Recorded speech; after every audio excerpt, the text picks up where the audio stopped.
Hi everyone, today we're going to be talking about out-of-line sales. Now if you haven't already done so, you should review the video on market value, which this video follows on from.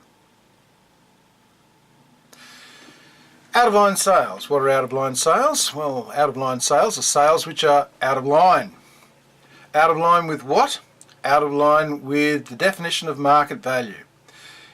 If you're doing a market value valuation, then your valuation has to comply with the definition of market value, but so too do all your sales. Now if your sales do not comply with the definition of market value, then they are not market value sales. If they are not market value sales, then they are out of line sales. Out of line sales are sales which do not comply with at least one point of the definition of market value. What is the definition of market value? The definition of market value, just to jog your memory from the IVSC definition, is, and I'll read it out, the estimated amount for which an asset or liability should exchange on the valuation date between a willing buyer and a willing seller in an arm's length transaction after proper marketing and where the parties had each acted knowledgeably, prudently and without compulsion. Therefore, if one of your sales does not have a willing buyer, willing seller, arm's length, proper marketing, parties acting knowledgeably, parties acting prudently, and parties acting without compulsion, then you have an out-of-line sale.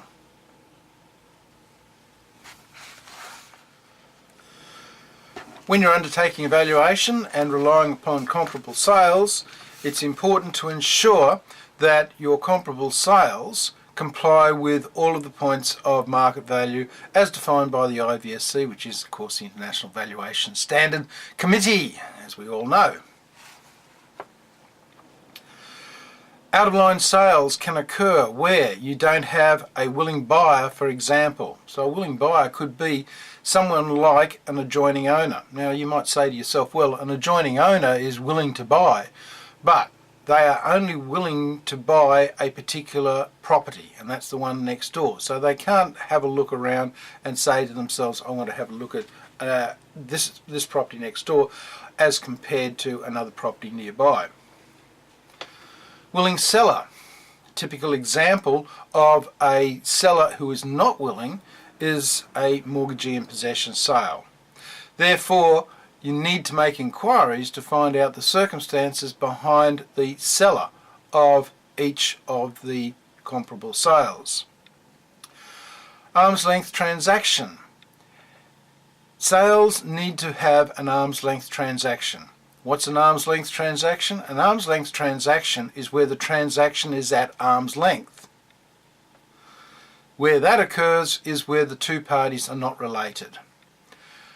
Related parties can be people such as family members or associates. They can also be things such as related companies. Therefore, just because a sale was transacted at $1, for example, does not mean that the market value is $1, because you do not have an arm's length transaction, presumably. The sales all have to have proper marketing. Now, what is proper marketing? Proper marketing is marketing which is proper. Improper marketing, therefore, means that you don't have a market value transaction on your hands. Improper marketing can be such things as poor advertising or exposure of the property in the marketing process. That is a relative term and relative to other types of properties within that classification. It can also have to do with the marketing period, for example. Was the marketing period as lengthy or too short for that style of property in the reasonable market conditions? And finally, What about the sales method? Was the sales method appropriate for that style of property? The sales methods, of course, being such things as private treaties, auctions, expressions of interest, and so on. So was a property sold by private treaty when in fact the more appropriate method of sale might have been an auction? Next, parties acting knowledgeably. The parties need to be able to act knowledgeably in order to formulate their opinion of value. Acting knowledgeably means being knowledgeable of the market as well as having perfect facts about the subject property. Therefore, did they pay market value based upon all the knowledge of the market as well as all the knowledge of the subject property? Did they know that there was a transmission line easement running through the property, for example? Did they know that the whole area was likely to be subjected to a proposed nuclear waste dump? Information in relation to the market is the information that's in relation to the market and known in the public domain. As a valuer, you are expected to know all the information that is available about the subject property and about the market that it is operating in, that is in the public domain. What's the public domain? The public domain is what everyone knows. So doing searches of newspapers, doing searches of radio and television broadcasts, for example, and searching the internet, of course. The parties acted prudently. So they were prudent in their decisions. They were businesslike in their decision. They didn't have emotion involved with their decision. This can sometimes be an issue for owner-occupied properties. Owner-occupied properties often have a lot of emotion attached to them because the people want to buy that particular property for whatever purpose.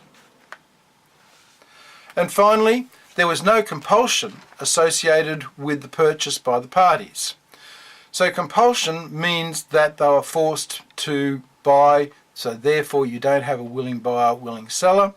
A typical example of such would be compulsory acquisition resumptions, where a vendor does not want to sell the property and therefore the price that is negotiated does not necessarily represent market value. So these out-of-line sales need to be examined. The obvious out-of-line sales are the sales that sell for $1 or $0 or for some weird number like $999,999 and so on. They're the obvious ones. The less obvious ones are the ones that seem to sell at market value, and they're the ones that can be tricky and need to be fully investigated. But you say, because you're a smart valuer, but you say, I know the property down the road is worth $1 million, it's sold for $1 million, but it fails one of the out-of-line market value tests. Isn't that still representative of market value? The answer to that question is no. Because how do you know that it's worth $1 million? Have you valued it at $1 million? Do you know all the information about the property at $1 million? Are you sure that it's not worth 1.05 or $950,000? How do you know that it's not worth $900,000 or $1.5 million? When you take a sale which fails one of those tests, it has to be specifically excluded from your valuation. It's not good enough to say, yes, but the property was worth about $1 million or whatever the number is at the date of sale, therefore it is still a valid sale. Because you are then comparing your valuation not against a comparable sale, but what you consider to be a comparable valuation. That goes to court and you will not survive. Thank you for watching, everyone. I hope you've got something out of today.